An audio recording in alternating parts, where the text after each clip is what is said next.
আগামী IPL tournament শুরুর আগেই একমাত্র বাংলাদেশি ক্রিকেটার মুস্তাফিজুর রহমানকে কেন্দ্র করে তৈরি হয়েছে তীব্র উত্তেজনা। কলকাতা নাইট রাইডার্স 9 কোটি 20 লাখ রুপিতে তাকে দলে নেওয়ার পর ভারতের মধ্যপ্রদেশের উজ্জয়িনী থেকে প্রকাশ্যে হুমকি দিয়েছে কয়েকটি উগ্র হিন্দুত্ববাদী সংগঠন। তারা সরাসরি ঘোষণা দিয়েছে মুস্তাফিজ মাঠে নামলে ম্যাচ হতে দেওয়া হবে না। উজ্জয়িনীর ঋণ মুক্তেশ্বর মহাদেব মন্দিরের প্রধান উপাসক মহাবীর নাথ প্রকাশ্যে বলেন, বাংলাদেশি খেলোয়াড়কে নিয়ে ম্যাচ আয়োজন করা হলে তথাকথিত তপস্বী যোদ্ধারা মাঠে ঢুকে ভাঙচুর চালাবে।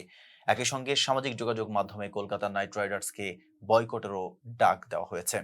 এই হুমকি কেবল একটি ক্রিকেট ম্যাচকে ঘিরে নয়, বরং ভারতের ভেতরে ক্রমবর্ধমান হিন্দুত্ববাদী আগ্রাসনেরই একটি অংশ হিসেবে দেখছে বিশ্লেষকরা। সাম্প্রতিক সময়ে ভারতের বিভিন্ন রাজ্যে উগ্র হিন্দুত্ববাদী গোষ্ঠীর সহিংসতা, ধর্মীয় বিদ্বেষ ও উস্কানিমূলক কর্মকাণ্ডের প্রভাব পড়তে শুরু করেছে ক্রিকেটের মতো আন্তর্জাতিক বিনোদনমূলক ক্ষেত্র। এর সঙ্গে যুক্ত রয়েছে বাংলাদেশের সাম্প্রতিক সময়ে ঘটে যাওয়া কয়েকটি সহিংস ঘটনার প্রসঙ্গ। ময়মনসিংহে 18 ডিসেম্বর দীপচন্দ্র দাস নামে এক হিন্দু শ্রমিককে ধর্ম অবমাননার অভিযোগে পিটিয়ে হত্যা করা হয়, যদিও অভিযোগের কোনো প্রমাণ মেলেনি। এর কয়েকদিন পর 24 ডিসেম্বর রাজধানীতে অমৃত মণ্ডল নামে আরেক হিন্দু ধর্মাবলম্বীকে পিটিয়ে হত্যার ঘটনা ঘটে। এসব ঘটনার প্রেক্ষাপট টেনে ভারতের কিছু হিন্দুত্ববাদী গোষ্ঠী মুস্তাফিজকে লক্ষ্য করে হুমকি ও অনলাইন আন্দোলন শুরু করেছে বলে জানা গেছে। এ বিষয়ে বাংলাদেশ ক্রিকেট বোর্ডের সভাপতি আমিনুল ইসলাম বুলবুল জানিয়েছেন, মোস্তাফিজুর রহমান আইপিএলে খেলবে কিনা সে সিদ্ধান্ত নেবে বিসিবির ক্রিকেট অপারেশন বিভাগ। তিনি বলেন, বাংলাদেশের নিউজিল্যান্ড সফরের সূচি বিবেচনায় রেখে তার অংশগ্রহণের সময় নির্ধারণ করা হবে।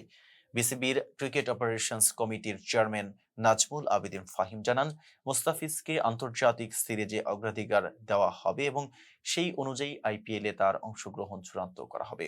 ক্রিকেট বিশ্লেষকদের মতে, আইপিএল এর মতো আন্তর্জাতিক টুর্নামেন্টে এই ধরনের হুমকি খেলোয়াড়দের নিরাপত্তা, টুর্নামেন্টের পরিবেশ ও আয়োজকদের প্রস্তুতির উপর গুরুতর প্রভাব ফেলতে পারে।